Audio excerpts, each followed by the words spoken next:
Hello दोस्तों, कैसे हैं आप सभी लोग। आई होप सो कि यार सभी लोग ठीक ही होंगे। आज की इस वीडियो में मैं आपको बताने वाला हूँ बेबी इन येलो गेम की full story. Baby in yellow basically ये एक गेम है जिसके अंदर एक घर होता है एंड उस घर के अंदर एक छोटा सा बेबी या फिर छोटा सा बच्चा होता है और हमारे गेम का कैरेक्टर या फिर आप भी उस घर के अंदर होते हो उस छोटे से बच्चे के बेबी सिटर के रूप में। अब क्योंकि आप उस छोटे से बच्चे के बेबी सिटर होते हो इसलिए आपको उसकी बहुत ज्यादा केयर करनी होती है, जैसे कि उसको सुलाना, उसको फीड कराना, उसके डायपर चेंज करना। ओवरऑल आपको उसकी काफी ज्यादा केयर करनी रहती है। अब ये बातें सुन के आपको लग रहा होगा कि इस गेम में डराने या फिर स्कैरी वाली क्या बात है, बस हमको एक बच्चे की केयर करनी है, दैट्स इट। लेकिन ऐसा नहीं है। अब आता है टर्निंग पॉइंट। ये जो छोटा सा बच्चा होता है उस घर में, ये बेसिकली और बच्चों की तरह नॉर्मल नहीं होता, क्योंकि इस बच्चे के अंदर होती हैं बहुत सारी डीमन स्पिरिट्स या फिर बहुत सारे घोस्ट। एंड ये बच्चा कभी भी अपने ईविल रूप में आकर आपको सेकंड्स के अंदर मार सकता है बहुत ही ज्यादा बुरी तरह से। और ये बच्चा एक ईविल किड या फिर एक ईविल बच्चा होता है, बट स्टिल इसके बावजूद भी हमको उस बच्चे की बहुत ही ज्यादा केयर करनी रहती है। एंड साथ ही साथ जब आप उस घर में होते हो, जब आप उस बच्चे की बेबी सिटिंग कर रहे होते हो, तो आपको उस घर में बहुत सारी पैरानॉर्मल एक्टिविटीज होती भी दिखाई देती हैं। फॉर एग्जाम्पल, आपको उस घर में कभी कोई चीज एक जगह से दूसरी जगह पर मूवमेंट करती भी दिखाई देती है एंड कभी कभी कोई ऑब्जेक्ट आपको हवा में उड़ता हुआ या फिर फ्लोट करता हुआ दिखाई देता है, क्योंकि उस घर में उस ईविल किड के साथ साथ और भी बहुत सारे डीमन स्पिरिट या फिर घोस्ट होते हैं। एंड इससे भी बुरी बात यह है कि आप उस घर से चाहते हुए भी एस्केप नहीं कर सकते, क्योंकि वो चारों तरफ से लॉक होता है, आप इस घर से नहीं निकल सकते। तो आज की इस वीडियो में मैं आपको बताने वाला हूँ कि ये जो छोटा सा बच्चा या फिर बेबी होता है ये कौन है और ये कैसे एक ईविल किड में बदल गया, इसके अंदर इतनी सारी डीमंस स्पिरिट कहाँ से आई, साथ ही साथ आप उस हॉन्टेड घर में कैसे पहुंचे और उस ईविल किड के बेबी सिटर कैसे बने। तो आज मैं आपको इन सारी ही चीजों की बैक स्टोरी बताने वाला हूँ। बेसिकली आज की इस वीडियो में मैं आपको बेबी इन येलो गेम की फुल स्टोरी बताऊंगा। दैट इज वाई आज की ये वीडियो काफी ज्यादा इंटरेस्टिंग होने वाली है, इसलिए वीडियो को बिल्कुल भी स्किप मत करना। और हाँ, अगर आप लोगों ने अभी तक हमारी वीडियो को लाइक नहीं किया तो भाई क्या कर रहे हो, वीडियो को लाइक करके एंड चैनल को सब्सक्राइब करके उस बेल आइकन को भी दबा दो, थोड़ा सपोर्ट दिखाओ यार, भाई को थोड़ा सपोर्ट दिखाओ। तो ठीक है यार, चलो आज की वीडियो को कर लेते हैं स्टार्ट। बिना टाइम फोड़े लेट्स गो।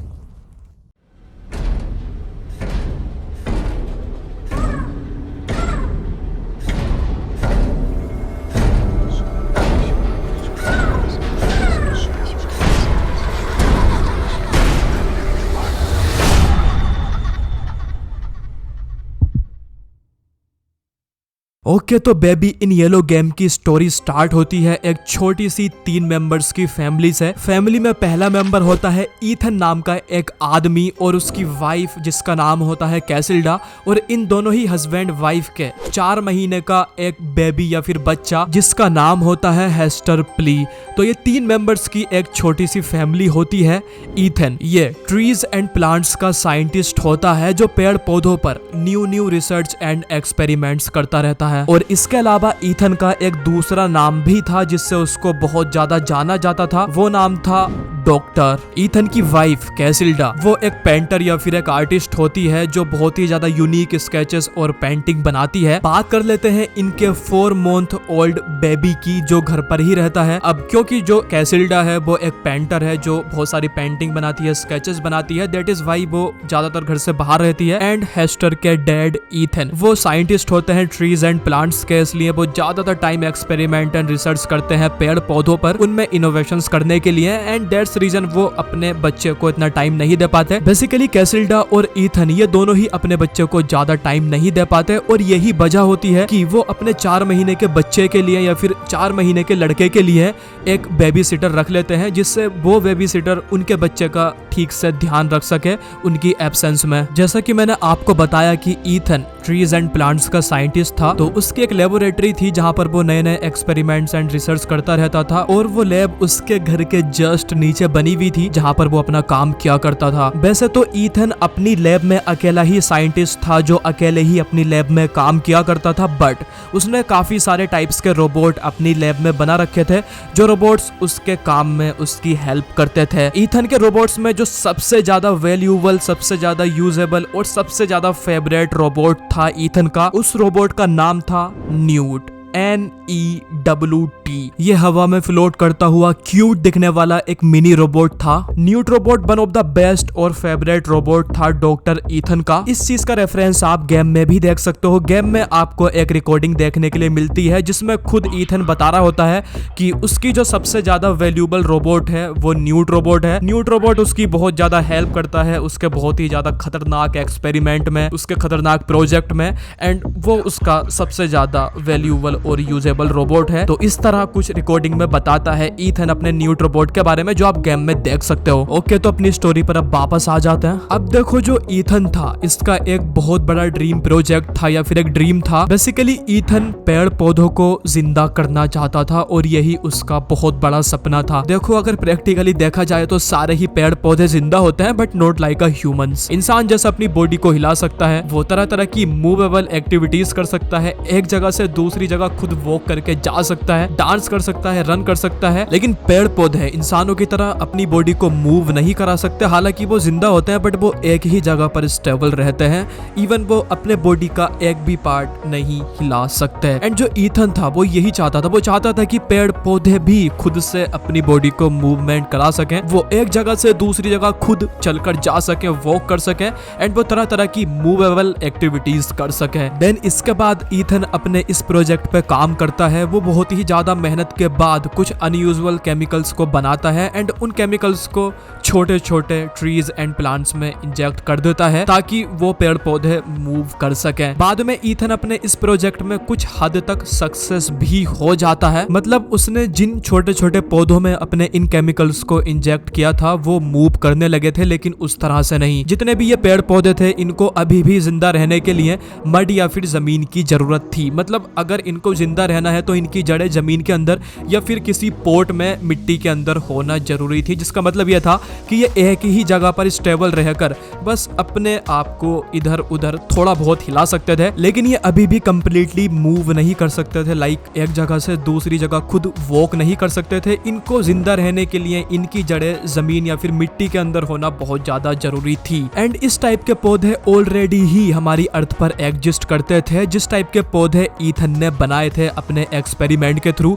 लाइक वो पौधे अपने आप को हिला सकते हैं, अपनी बॉडी को थोड़ा बहुत मूवमेंट करा सकते हैं, बट उन पौधों को भी जो नेचुरली एग्जिस्ट करते हैं पहले से ही, उनको भी जमीन में अपनी जड़ों से जुड़ा रहना बहुत ज्यादा जरूरी है। इन पौधों या प्लांट्स को कार्निवोरस प्लांट्स भी बोला जाता है। और ऐसे ही और भी बहुत सारे कार्निवोरस प्लांट्स होते हैं, जिनमें से एक कार्निवोरस प्लांट का नाम है द पिचर। ये एक ऐसा पौधा है जो अपने आप में मूवमेंट कर सकता है, अपने आप को हिला सकता है। दूसरा पौधा है वीनस फ्लाई ट्रैप। ये भी एक मूवेबल प्लांट है जो कीड़े मकोड़ों का शिकार करके उनको खाता है। ऐसे ही तीसरा है कोबरा लिली, चौथा है मंकी कप। ऐसे ही बहुत सारे और भी प्लांट्स हैं जो अपने आप में ही मूवमेंट कर सकते हैं, अपने आप को थोड़ा बहुत हिला सकते हैं, कीड़े मकोड़ों का शिकार करके उनको खाते हैं। और ये सारे ही मूवेबल प्लांट्स पहले से ही नेचुरली एग्जिस्ट करते हैं, उससे भी पहले से, जब ईथन ने अपने एक्सपेरिमेंट के थ्रू कुछ इस तरह के ही प्लांट्स को बनाया था। तो ये कोई बहुत बड़ी बात नहीं थी, कोई बहुत बड़ा इनोवेशन नहीं था जो ईथन ने किया हो। इस टाइप के प्लांट्स पहले से ही एग्जिस्ट करते हैं। वैसे भी ईथन इस टाइप के पौधे नहीं चाहता था, वो उस टाइप के पेड़ पौधे या फिर ट्रीज चाहता था जो बिना जमीन से जुड़े, बिना जड़ों के एक जगह से दूसरी जगह पर वॉक कर सके, जिंदा रह सके एंड अपने आप को बहुत ही ज्यादा फ्लेक्सिबिलिटी के साथ मूव कर सके। और इसलिए आप बोल सकते हो कि हमारा ईथन अपने एक्सपेरिमेंट में थोड़ा बहुत फेल हो जाता है एंड वो दोबारा से अपने इस प्रोजेक्ट या फिर अपने ड्रीम को पूरा करने में लग जाता है। लेकिन अब की बार ईथन के पास एक आइडिया आता है। ईथन सोचता है कि वो अब तरह तरह के पेड़ पौधों या फिर प्लांट से उनकी जीन्स को निकालेगा एंड उनकी जीन्स को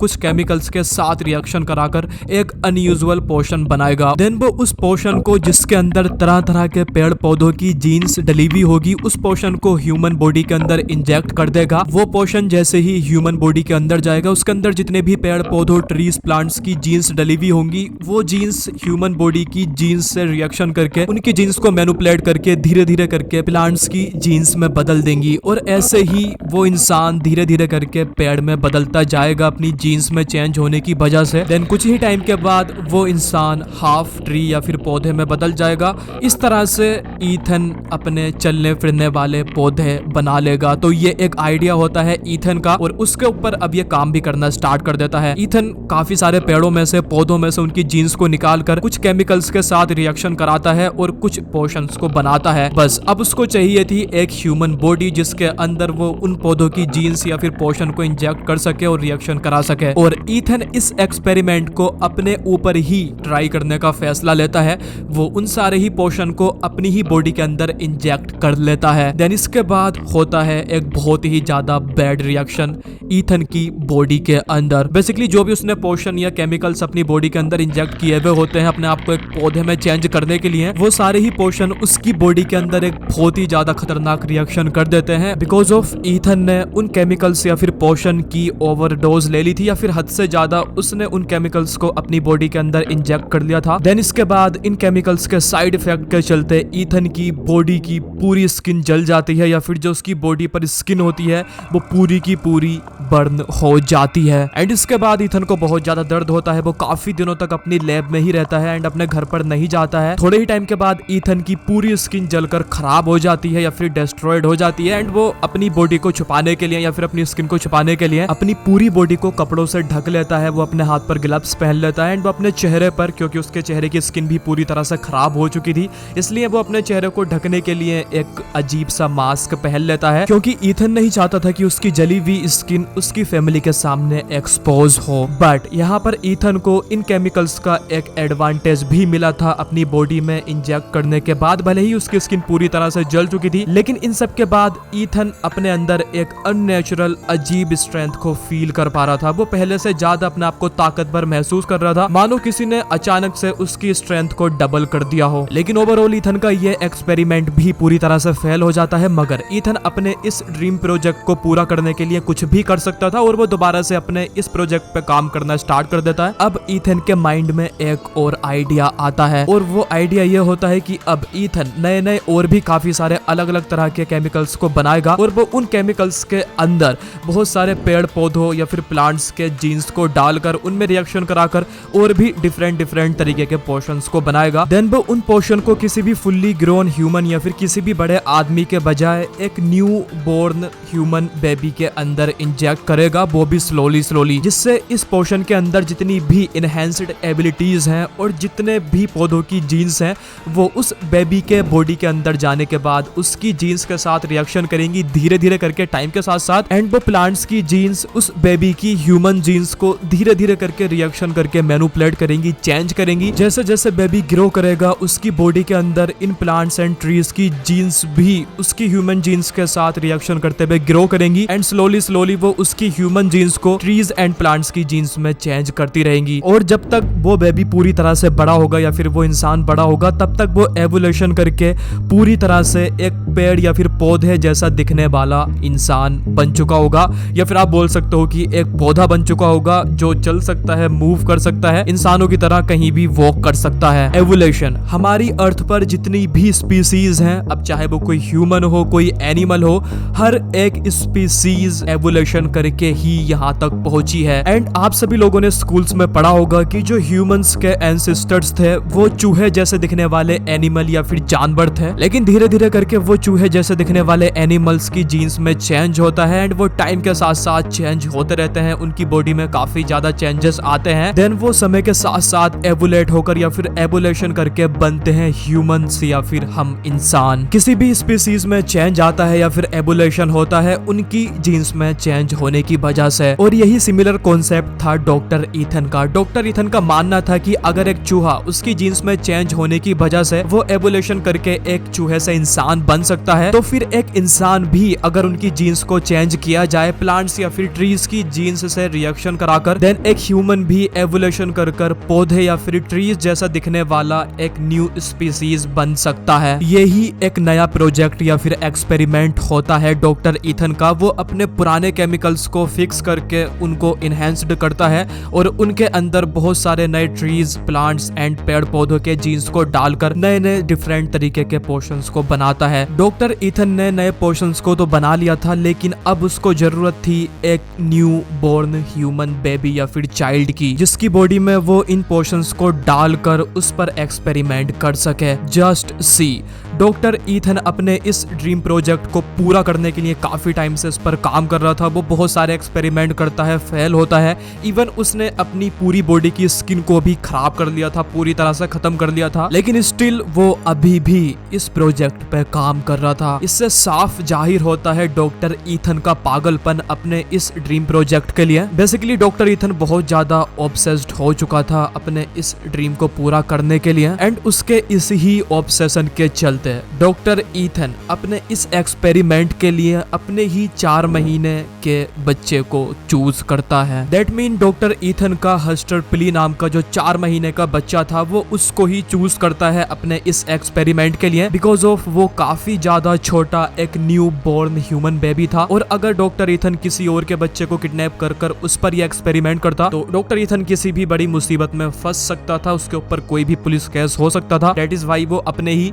4 महीने के बच्चे को चूज करता है इस एक्सपेरिमेंट के लिए। बट यहाँ पर अभी भी डॉक्टर ईथन के पास एक प्रॉब्लम थी कि वो डायरेक्टली जाकर अपने बच्चे को इन सारे पोषण को नहीं दे सकता था, या फिर इन सारे पोषण या केमिकल्स को अपने बच्चे की बॉडी में इंजेक्ट नहीं कर सकता था खुद से ही, क्योंकि अगर वो ऐसा खुद से करता तो हेस्टर पिली की माँ यानी उसकी वाइफ कैसिल्डा को मोस्ट प्रोबेबली शक हो जाता डॉक्टर ईथन के ऊपर, और हो सकता था कि उसको डॉक्टर ईथन के बारे में पता लग जाता कि वो किस तरह के रिस्की एक्सपेरिमेंट कर रहा है अपने बच्चे के ऊपर, जिससे उसके बच्चे की जान भी जा सकती है। एंड इसके बाद डॉक्टर ईथन बहुत बड़ी प्रॉब्लम में फंस सकता था। इसके बाद डॉक्टर ईथन अपने ही बच्चे की बेबी सिटर से बात करता है। बेसिकली वो उसको एक ऑफर देता है। डॉक्टर ईथन अपने बच्चे की बेबी सिटर से बोलता है कि वो उसको कुछ पोशंस देगा और उसको ये पोशन उसके बच्चे की फीडर में मिलाकर उसके बच्चे को फीड कराना है रोजाना धीरे धीरे करके। एंड अगर वो ऐसा करती है तो डॉक्टर ईथन उसको ह्यूज अमाउंट ऑफ मनी देगा या फिर उसको बहुत सारे पैसे देगा, लेकिन एक शर्त यहाँ पर यह है कि उसकी वाइफ कैसिल्डा को इसके बारे में बिल्कुल भी नहीं पता लगना चाहिए कि वो उसको कुछ पोशंस उसके फीडर में मिलाकर फीड करा रही है। देन इसके बाद वो बेबी सिटर इतना सारा पैसा देखकर लालच में आ जाती है और वो डॉक्टर ईथन से ये काम करने के लिए हाँ कर देती है। और इस चीज का रेफरेंस आप गेम में भी देख सकते हो। गेम में आपको एक रिकॉर्डिंग सुनने के लिए मिलती है।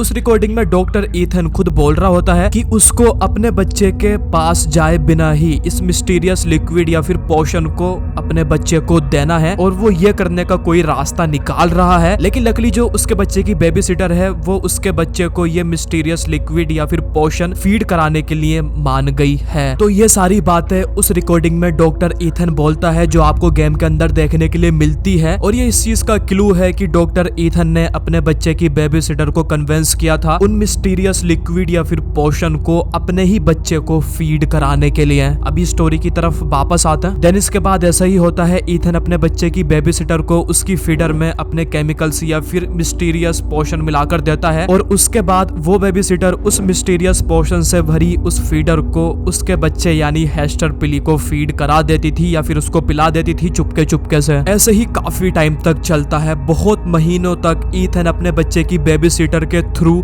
अपने बच्चे को वो पोशन फीड कराता रहता है। गेम में भी आप ईथन के इस एक्सपेरिमेंट का रेफरेंस देख सकते हो। गेम के न्यू अपडेट में आपको दीवार पर एक पोस्टर देखने के लिए मिलता है। उस पोस्टर में ईथन ने अपना पूरा एक्सपेरिमेंट प्लान किया हुआ होता है, जिसमें ईथन ने दिखाया होता है कि कैसे उसने कुछ पेड़ पौधों या फिर प्लांट्स के थ्रू उनकी जीन्स और कुछ केमिकल का रिएक्शन कराकर उनके थ्रू एक पोशन बनाया और उस पोशन को बेबी फीडर में डालकर अपने बच्चे यानी हेस्टर पिली को फीड कराया। ये पूरा का पूरा डायग्राम आप उस दीवार पे लगे पोस्टर में देख सकते हो। तो ठीक है, चलो अपनी स्टोरी पर अब वापस आ जाते हैं। देन ईथन काफी दिनों या टाइम तक अपने बच्चे हेस्टर पिली को ये पोशन फीड कराता है या फिर उसको देता है। देन ऐसे ही करते करते पूरे 6 महीने निकल जाते हैं। 6 महीने से ईथन अपने बेटे को इन सारे ही केमिकल्स या फिर मिस्टीरियस पोशन को फीड करा रहा था, एंड इन्हीं केमिकल्स या फिर मिस्टीरियस पोशंस की वजह से उसके बच्चे यानी हेस्टर पिली को काफी सारी अननेचुरल पावर मिल जाती हैं। लाइक उसके अंदर बहुत सारी एबिलिटीज आ जाती हैं इन पोशन के इफेक्ट या फिर उनकी वजह से। देखो, जैसे कि मैंने आप सभी लोगों को स्टोरी में ही पहले बताया था कि जब ईथन ने इन केमिकल्स को अपने अंदर इंजेक्ट किया था, वो भी सिर्फ एक ही बार, ओनली वन टाइम उसने इन केमिकल्स को अपनी बॉडी के अंदर इंजेक्ट किया था। देन उसके बाद उसकी स्ट्रेंथ काफी ज्यादा बढ़ चुकी थी। बेसिकली उसको स्ट्रेंथ एबिलिटी मिल चुकी थी, लेकिन उसने इन पोशन को बहुत ज्यादा क्वांटिटी में अपने बॉडी के अंदर इंजेक्ट कर लिया था या फिर ओवरडोज कर ली थी, जिसकी वजह से उसकी स्किन पूरी तरह से जल चुकी थी। बट ओवरऑल उसको एक स्ट्रेंथ एबिलिटी भी मिली थी इन केमिकल्स की वजह से। ठीक ऐसा ही होता है उसके बच्चे हेस्टर पिली के साथ। डॉक्टर ईथन ने उन्हीं केमिकल्स और पोशन को ज्यादा इनहेंस्ड करके उनकी पावर्स को बढ़ाकर धीरे धीरे करके कम कम क्वांटिटी में अपने बेटे हेस्टर पिली को कई महीनों तक फीड कराया था या फिर उसकी बॉडी में इंजेक्ट किया था, जिसकी वजह से धीरे धीरे करके पूरे 6 महीने तक हेस्टर पिली की बॉडी में ये पोशन या मिस्टीरियस लिक्विड इंजेक्ट करने के बाद उसके बच्चे को बहुत सारी पावर्स या फिर एबिलिटीज या फिर आप बोल सकते हो अननेचुरल पावर मिल जाती हैं। हेस्टर पिली को काफी सारी सुपर पावर और एबिलिटीज मिलती हैं इन मिस्टीरियस केमिकल और पोशंस की वजह से। उसकी जो पहली एबिलिटी होती है वो होती है सुपर स्ट्रेंथ। हेस्टर पिली की ताकत और स्ट्रेंथ बहुत ज्यादा बढ़ चुकी थी, जिसकी वजह से वो कभी कभी अपने खिलौनों को अपने हाथ से क्रश्ड करके उनको टुकड़ों टुकड़ों में तोड़ देता था। वैसे तो हेस्टर सिर्फ 10 महीने का था एंड यूजुअली 10 महीने का बच्चा किसी भी चीज को ठीक से ग्रैब भी नहीं कर पाता है, बट हेस्टर पिली अपने खिलौनों को हाथ से क्रश्ड कर देता था क्योंकि उसके पास सुपर स्ट्रेंथ पावर आ चुकी थी। ठीक ऐसे ही उसके अंदर एक दूसरी सुपर पावर आई थी जिसका नाम है सुपर विजन। बेसिकली हेस्टर पिली किसी भी ऑब्जेक्ट के थ्रू आर पार देख सकता है, अब चाहे वो कोई वॉल हो या फिर कोई ठोस ऑब्जेक्ट हो, वो किसी भी चीज के थ्रू आर पार देख सकता था। और इसी की वजह से हेस्टर की आंखें ग्लोइश येलो कलर की हो चुकी थी। दैट मीन उसकी आंखें येलो कलर में ग्लो करती थी, शाइन करती थी बहुत ही ज्यादा। ऐसे ही उसके पास एक तीसरी एबिलिटी आई थी जिसका नाम है कोल्ड एयर। मतलब जहां पर भी हेस्टर रहता था उसकी सराउंडिंग में काफी ज्यादा कोल्ड एयर चलती थी एंड उसकी सराउंडिंग का टेम्परेचर बहुत ज्यादा लो हो जाता था। जस्ट लाइक जब आप फ्रीज खोलते हो एंड फ्रीज में से जो ठंडी हवा आपको लगती है, ठीक ऐसे ही कोल्ड एयर उसकी सराउंडिंग में चलती थी जहां पर भी वो होता था। ऐसे ही उसको एक दूसरी पावर मिली थी जिसका नाम था the flying ability. Basically Hester हवा में फ्लोट कर सकता था, उड़ सकता था। उसकी बेबी सिटर ने काफी बार डॉक्टर ईथन को ये क्लेम किया था कि जब भी वो रात में हेस्टर के रूम में जाती थी उसको चेक करने के लिए, तो हेस्टर अपने बेबी बेड से थोड़ा या फिर थोड़े इंच ऊपर हवा में फ्लोट करता हुआ होता था। ये सब सुनने के बाद डॉक्टर ईथन को बिल्कुल भी शौक नहीं लगता था क्योंकि उसको पता था कि यह सब उसके केमिकल या फिर मिस्टीरियस पोशन की वजह से ही हो रहा है। साथ ही उसकी दूसरी पावर थी टेलीपोर्टेशन। बेसिकली जो हेस्टर था वो टेलीपोर्ट कर सकता था। कई बार उसकी बेबी सिटर उसको दूसरे रूम में छोड़कर आती थी एंड कुछ ही सेकंड के बाद उसकी बेबी सिटर को वो किसी दूसरे रूम में मिलता था। लेकिन जो हेस्टर की सबसे ज्यादा पावरफुल और मेन एबिलिटी थी जो उसको मिली थी, उसका नाम था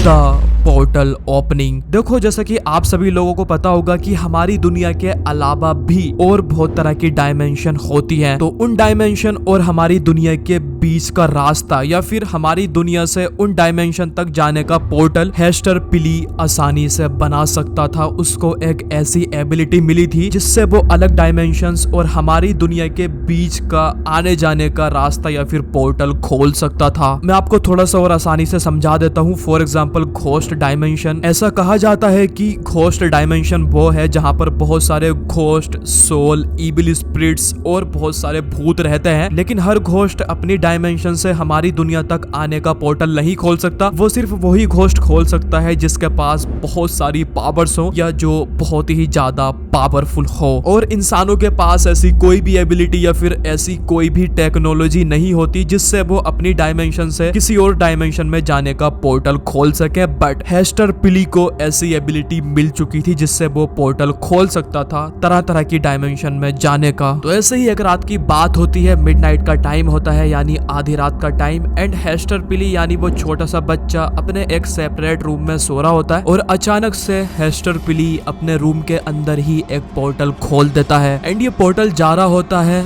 द कारकोसा डायमेंशन तक। द कारकोसा बेसिकली ये एक डायमेंशन होती है जिसके अंदर बहुत ही ज्यादा powerful demons and evil spirits रहती हैं एंड ये डायमेंशन पूरी तरह से डार्क और देखने में बहुत ज्यादा स्कैरी होती है, जिसके अंदर बहुत सारे डीमंस एंड भूत या फिर आप बोल सकते हो घोस्ट रहते हैं। हेस्टर पिली ने द कारकोसा डायमेंशन और हमारी अर्थ के बीच का आने जाने वाला पोर्टल खोल दिया था अनजाने में ही। एंड जैसे ही हेस्टर पिली अपने रूम में इस डायमेंशन का पोर्टल खोलता है, फिर उसके बाद कारकोसा डायमेंशन से बहुत सारे डीमंस, बहुत ज्यादा पावरफुल इविल स्पिरिट्स उस पोर्टल के थ्रू हमारी अर्थ यानी हेस्टर पिली के रूम में आ जाती हैं एंड वो सारे ही डीमंस और इविल स्पिरिट्स हेस्टर पिली को पोजेस कर लेती हैं या फिर उसकी बॉडी के अंदर घुस जाती हैं। देन इसके बाद ऑब्वियसली जो हेस्टर पिली होता है वो एक इविल किड बन जाता है बिकॉज ऑफ उसके अंदर बहुत सारी द कार्कोसा डायमेंशन की इविल स्पिरिट्स और पावरफुल डीमन आ जाते हैं या फिर उसको पोजेस कर लेते हैं। इविल किड बनने के बाद हेस्टर पिली सबसे पहले अपनी बेबी सिटर को मारकर उसकी आत्मा अपने पोर्टल के थ्रू द कार्कोसा डायमेंशन में भेज देता है और फिर इसके बाद वो अपनी माँ यानी कैसिल्डा को मारकर उसकी आत्मा को भी उसी पोर्टल के थ्रू कार्कोसा डायमेंशन में भेज देता है। बेसिकली ये सब वो सारी इविल स्पिरिट्स या फिर डीमंस कर रहे थे जो हेस्टर पिली के अंदर थे, जिन्होंने उसको पोजेस करके रखा हुआ था। एंड जब वो किसी भी आत्मा को उस पोर्टल के थ्रू अपनी डायमेंशन यानी कार्कोसा में भेजते थे तो उनकी पावर्स और ज्यादा बढ़ती थी, इससे उनको और ज्यादा पावर्स मिलती थी। हेस्टर पिली के डैड यानी ईथन को पता लग जाता है कि उसने अपनी माँ कैसिल्डा को और अपनी बेबी सिटर को मार दिया है और वो पूरी तरह से आउट ऑफ कंट्रोल हो चुका है। ये सब देखने के बाद हेस्टर पिली बहुत ज्यादा डर जाता है और वो अपने घर के नीचे ही बनी हुई लैब में जाकर छुप जाता है। बट कुछ ही टाइम के बाद वो इविल किड ईथन की लैब में पहुंच जाता है और ईथन अपने बच्चे यानी हेस्टर पिली को रोकने के लिए अपने फेवरेट रोबोट न्यूट को भेजता है। देन इसके बाद न्यूट रोबोट उस इविल किड या फिर हेस्टर पिली को रोकने के लिए बहुत ज्यादा कोशिश करता है,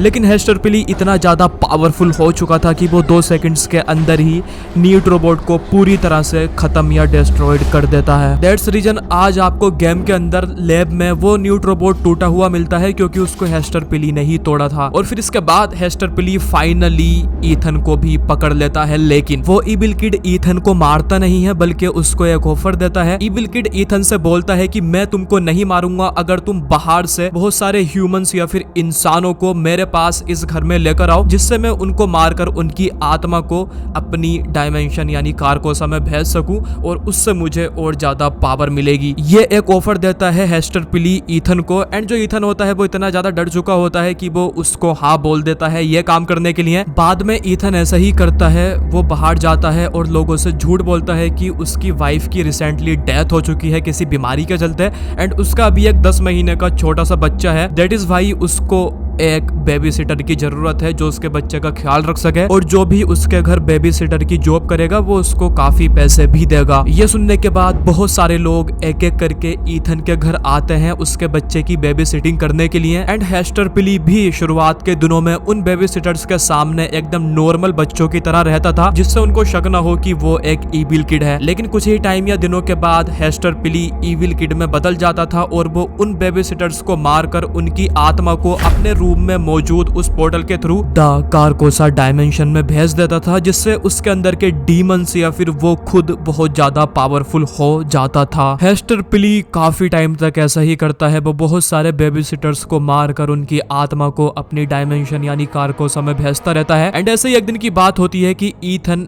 एक और बेबी सिटर को अपने घर लेकर आता है और वो बेबी सिटर होता है हम यानी हमारे गेम का कैरेक्टर जिसके थ्रू हम गेम को खेलते हैं। उसके बाद हम भी ऐसे ही हेस्टर पिली की बहुत ज्यादा केयर करते हैं, मतलब हम उसके डायपर्स चेंज करते हैं, उसको फीड कराते हैं, साथ ही साथ हम उसको लोरी सुनाकर सुलाते भी हैं। बेसिकली हम उसकी बेबी सिटिंग करते हैं, इस बात से अनजान की हेस्टर पिली एक इविल किड है। बट बाद में हेस्टर पिली एट द एंड एक इविल किड बन जाता है और वो हमको भी अपने रूम के अंदर उसी पोर्टल के थ्रू अपनी डायमेंशन यानी कार्कोसा में भेज देता है। आपने बेबी इन येलो गेम के न्यू अपडेट में देखा भी होगा कि जब हेस्टर पिली हमको अपने पोर्टल के थ्रू अपनी डायमेंशन कार्कोसा में भेजता है, देन उसके बाद हमको डिस्प्ले पर एक मैसेज या टाइटल शो होता है और उस टाइटल में लिखा हुआ होता है run little bit, you are not the only one, there will always be more. जिसका मतलब यह है कि थोड़ा आगे बढ़ो, तुम अकेले नहीं हो जो इस डायमेंशन में जा रहे हो, तुम्हारी तरह पहले भी बहुत सारे लोग वहां पर जा चुके हैं या फिर वहां पर हैं। यह मैसेज या टाइटल हमको इसलिए दिखाया जाता है गेम के अंदर क्योंकि हेस्टर पिली हमसे पहले भी ऑलरेडी बहुत सारे बेबी सिटर्स को